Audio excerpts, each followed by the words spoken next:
запись кылып коюң. Кагазыбыздын турушу бул A4 форматында кагаз турат, бизде көрүнүп.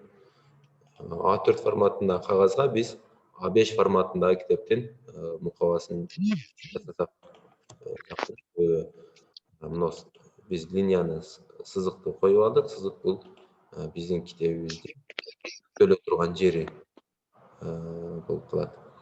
Бүктөлө турган жеринен биз кадимки эле тик бурчтуу фигураны алып алдык дагы, аны биз A5 форматында кичирейтип койдук. A5 форматында эми биз буга каалагандай түстөрдү берип алсак болот. Мисалы биология багытындагы, химия багытында багытына жараша түстөрдү тандап алсак, андан кийин биз биринчи эле авторун жазышыбыз мүмкүн.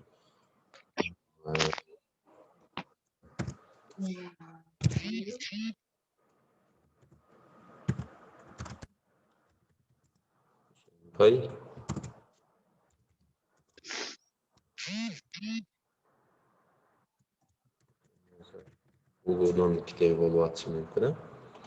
Биз буга кадимки эле стандарттуу 14-чү размердеги шрифтти алсак болот.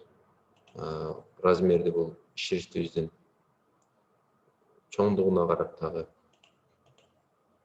өзгөртүп коебуз. Ареал боюнча эле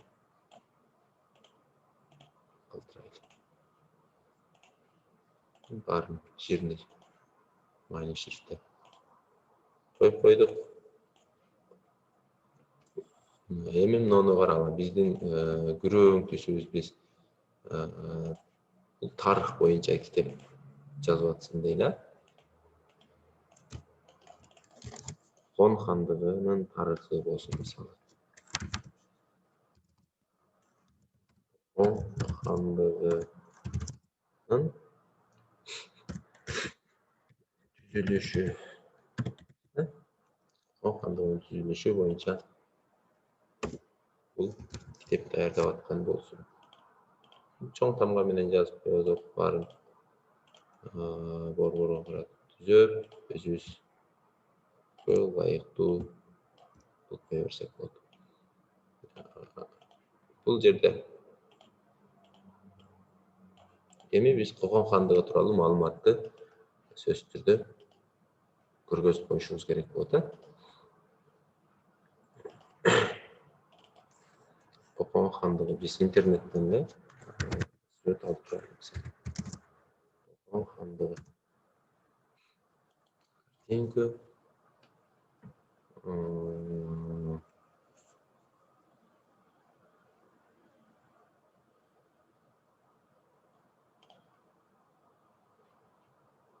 бул жерде кыргыздардын Кокон хандыгы учурундагы көрүнүшү болуп атат. Ушул сүрөттү коюп турат. Копировать картинканы эле алып дагы биз иштеп аткан жерибизге сүрөттү салып алдык.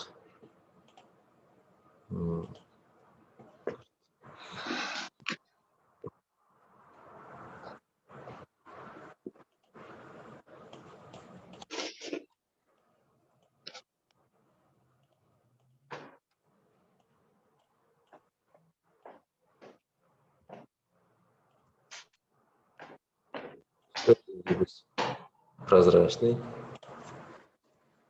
алып туруп, так жерлерин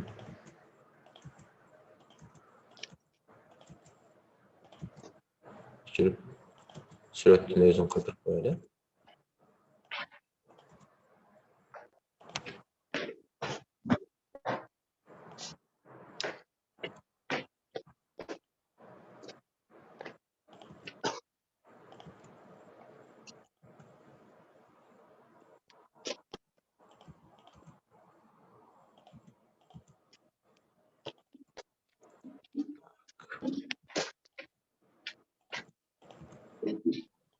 Агай,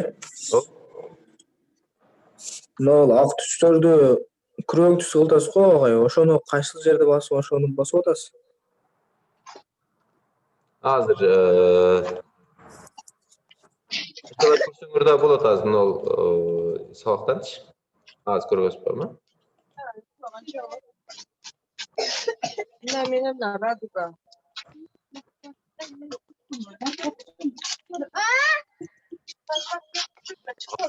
Кара түстөрдү биз ажыратып алдык. Айран барбы? Андан кийин жалаң ак түстөрдү өчүрүп коюп атабыз да, себеби фондо фонубуз күрөң түс да. Ак түстү өчүрүп койдук эле, фондогу күрөң түс калып атат.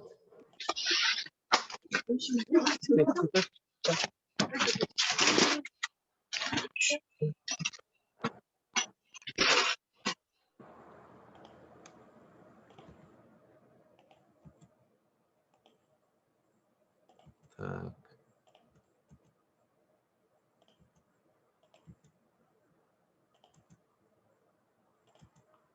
Биз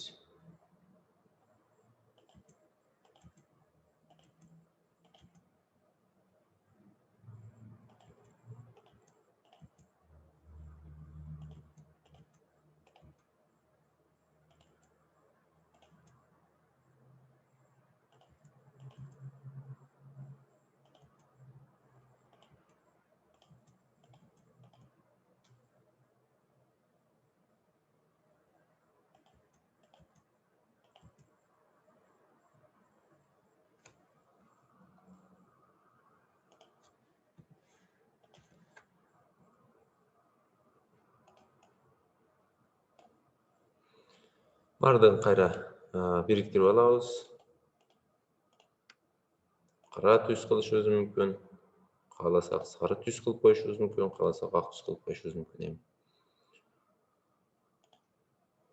Мына бул негизинен биздин китебибиздин негизги структурасы даяр болуп калды. Андан кийин эми кайсыл жерде чыгып атканы жөнүндө маалыматты бул жерге жазып коелу. Ош 2021 деп коебуз. 14-чү размер эмес, бул жерде 2-чи размер. Эми калганын өзүбүз каалагандай фигуралар менен кооздой берсек болот бул жагын. Кааласак фигураларды алабыз дагы. Неме карандаш менен сызып коелу.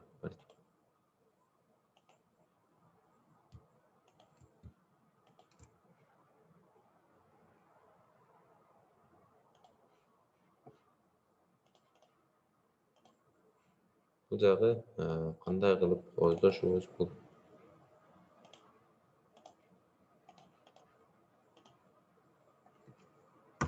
өзүбүздүн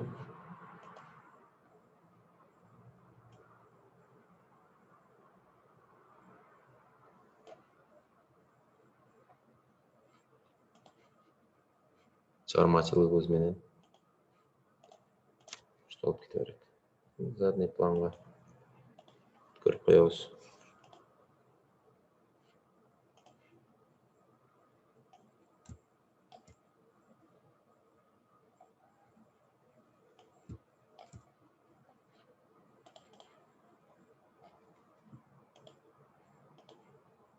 Ушул эле даярдап алган фигураларыбызды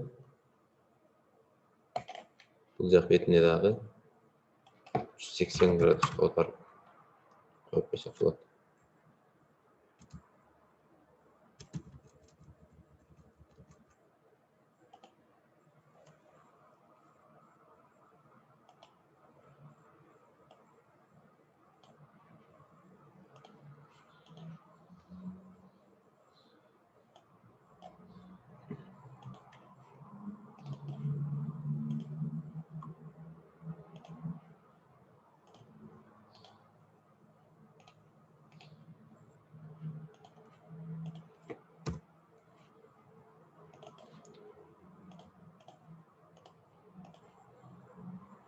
Мына ушундай жол менен өзүбүз каалагандай оңдоо түзөлөрдү киргизе берсек болот.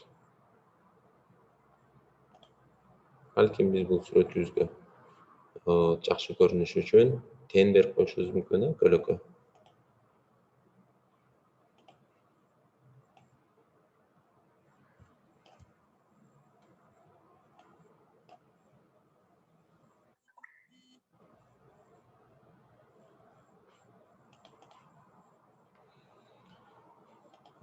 Бул жерге китептин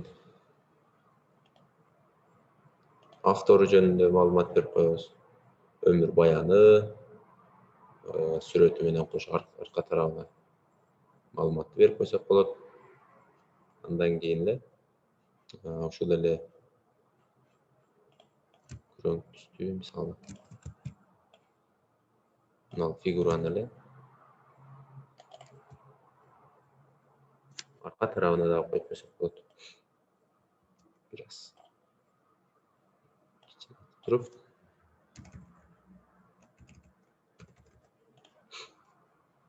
аны биз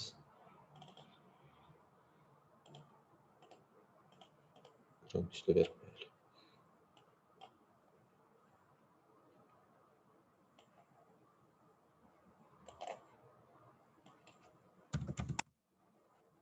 Мына ушундай процесс менен биздин китебибиз жасала берет. Негизинен бул A5 форматындагы китептин көрүнүшү болду. Ушул эле учурда A4 форматындагы китеп болсо, эгерде биз аны кагазыбыздын размерин A3 альбомный кылабыз дагы, аны ушул эле жасаган нерсебизди биз бир аз чоңойтуп коюшубуз мүмкүн. Мына бул кадимки чоң журнал размерине туура келип калды. Ошон үчүн жасаардан кайсы нерсени болбосун жасагандан алдын анын размерин сөзсүз түрдө токтоп алышыбыз керек болуп эсептелинет. Суроолор барбы?